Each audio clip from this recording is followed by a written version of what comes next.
안녕하세요.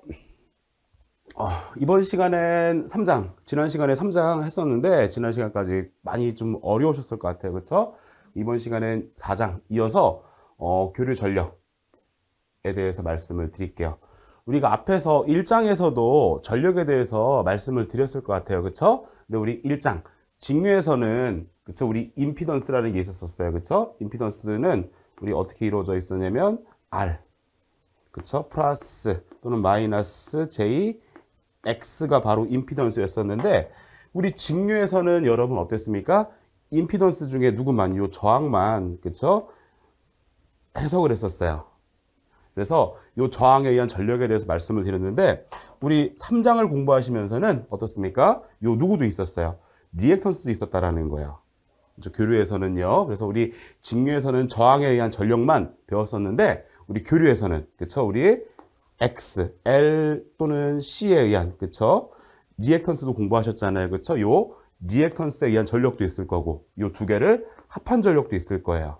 그래서 이렇게 우리가 여러 가지 전력에 대해서 공부하신다라고 이해하시면 되겠습니다. 다시 한번 정리해드리면 우리가 1장에서 공부하셨던 전력은 저항에 의한 전력에 대해서만 공부하셨고, 우리 3장에서 배운 요 리액턴스에 의한 전력, 그 다음에 합한 임피던스에 의한 전력까지 이번 시간에 공부를 한다라고 여러분께서 좀 이해를 해주시고 보시면 되겠습니다.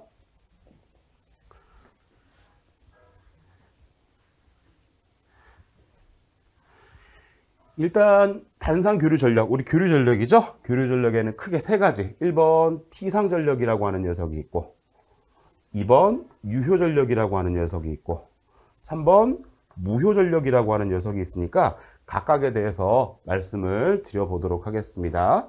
첫 번째, 이런 회로가 있다 해볼까요? R이 있고 L이 있고 C가 있어요. 그쵸? 요 양단에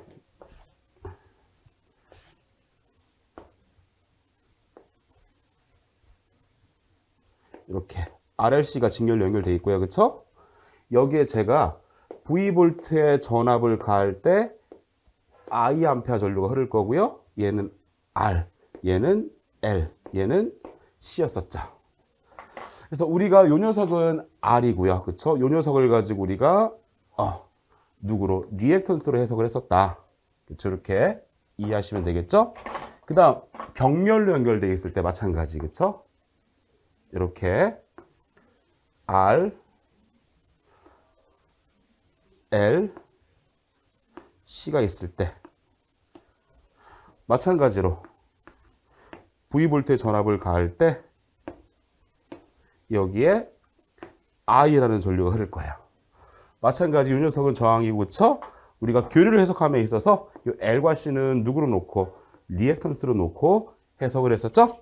전력을 한번 알아본다면 이렇게 피상전력, 유효전력, 무효전력이 있는데 이 저항에 의한 전력을 가지고 우리가 어떤 전력이라고 할 거냐면 유효전력이라고 표현을 해줄 거예요.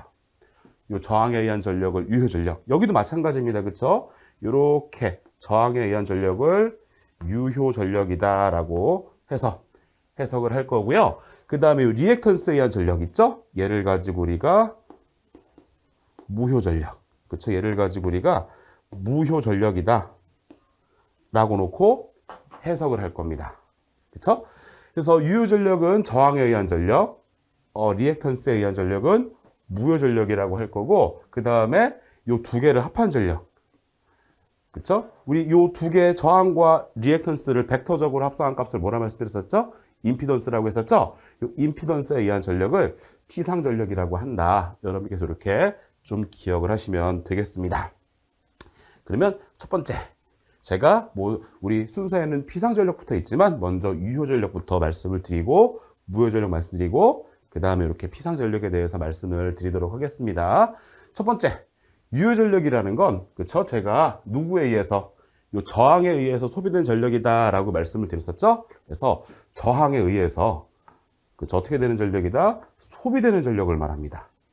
그쵸? 그래서 우리가 유효 전력이다 라고 한다면, 평균 전력, 그 다음에 소비 전력, 이렇게도 불러줄 거예요. 그래서 이 저항에 의해서 소비되는 전력을 유효 전력이라고 한다. 여러분께서 좀 이해하시면 되겠고, 얘를 식으로 써보면 우리가 어떻게 쓸 수 있냐면, 우리 유효 전력은 P라고 쓰고 단위는 와트가 됩니다. 와트가 된다라는 거, P 와트가 되는데, 여기에 대해서 설명을 드리면, 일단 우리 얘는 어디서 배우셨어요? 직류에서 배우셨죠? 저항에 의한 전력 어땠습니까? I 제곱 R이라는 식이 있었어요. 그렇죠? 그 다음에 또 어떤 식이 있었죠? R분의 V 제곱이라는 식도 있었죠. 그렇죠? 그래서 우리 P는 I 제곱 R, R분의 V 제곱 이런 식들이 있었는데, 여러 가지 식들이 있지만 우리가 어째 적용을 해서 해석을 할 거냐면, 봐보세요. 요 식 있죠. 첫 번째 식이라 할까요? 편의상. 요 첫 번째 식은 우리가 언제 쓸 거냐면, 요 RLC, 그쵸? 요 소자들이, 전기 소자들이 직렬로 연결되어 있을 때는 요 I제곱 R로서 우리가 해석하는 게 좀 더 편합니다. 왜냐하면 여러분 RLC 직렬 회로예요. 직렬일 때는 어떻습니까? 회로에 흐르는 누가? I가 일정하죠? 그래서 I제곱 R로서 우리가 해석하시는 게 조금 더 편하실 거고요. 그러면 두 번째 식, R분의 V제곱은 언제 쓰는 게 유리하냐? 우리 볼까요? RLC가 이렇게 병렬로 있다. 또는 RL 또는 RC가 병렬로 있을 때, 우리 직렬일 때는 전류가 일정했지만 병렬일 때는 누가 일정하다 말씀드렸어요. 이렇게 전압이 일정했죠? 그래서 저항의 전압도 V, L에 걸리는 전압도 V, C에 걸리는 전압도 V잖아요. 그렇죠? 그래서 이때는 R분의 V제곱이라는 식을 이용해서 우리가 해석을 해주시는 게 더 편하다. 이렇게 말씀을 드리겠습니다. 뭐 물론 꼭 그렇다라는 건 아니지만 보편적으로 요 식은 직렬해서, 요 식은 병렬해서 쓰는 게 유리하다라고 말씀을 드리겠습니다. 그 다음에 식이 하나 더 있는데 말씀을 드려볼게요. 여기서 P는 어떤 식이 있었냐면 I 제곱 R이라는 식이 있었어요. 그쵸?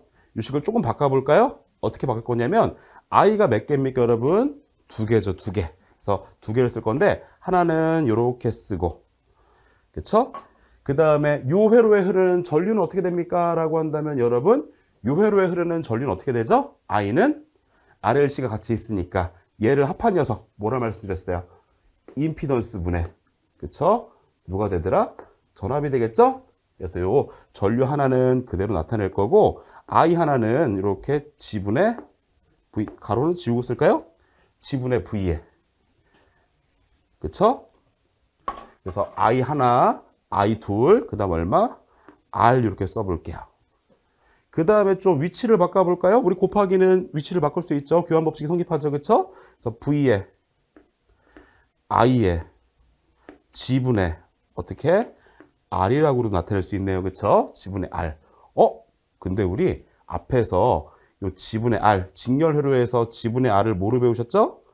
얘는 코사인 세타라고 알고 계시죠?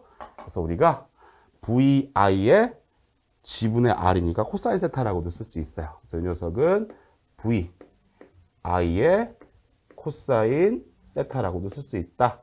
유효 전력의 단위는 W라고 쓰고 와트라고 읽어주시면 된다라고 여러분께서 이해해 주시면 되겠죠? 그래서 여러분 얘는 I제곱 R은 직렬일 때, R분의 V제곱은 보통 병렬 연결일 때, 그다음 VI 코사인 세타라는 건 뭐 여러분 전압과 전류가 주어지고 뭐가 주어질 때, 위상각들이 주어질 때 우리가 해석을 하시면 쉽게 푸실 수 있겠죠?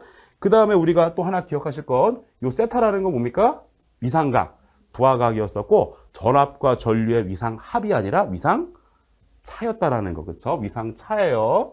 전압과 전류의 위상차라는 것까지 좀 잘 기억을 해주시면 되겠죠. 그래서 각각 우리가 뭐 유효 전력을 구하세요라고 해도 여러 가지 형태의 문제가 나올 수가 있다라는 거죠. 뭐 직렬일 때, 병렬일 때, 전압과 전류의 크기와 위상을 줄 때 이렇게 구하는 방법들이 여러 가지가 있으니까 꼭 각각에 맞는 방법을 잘 기억하셔서 여러분께서 문제를 풀어주시면 되겠습니다.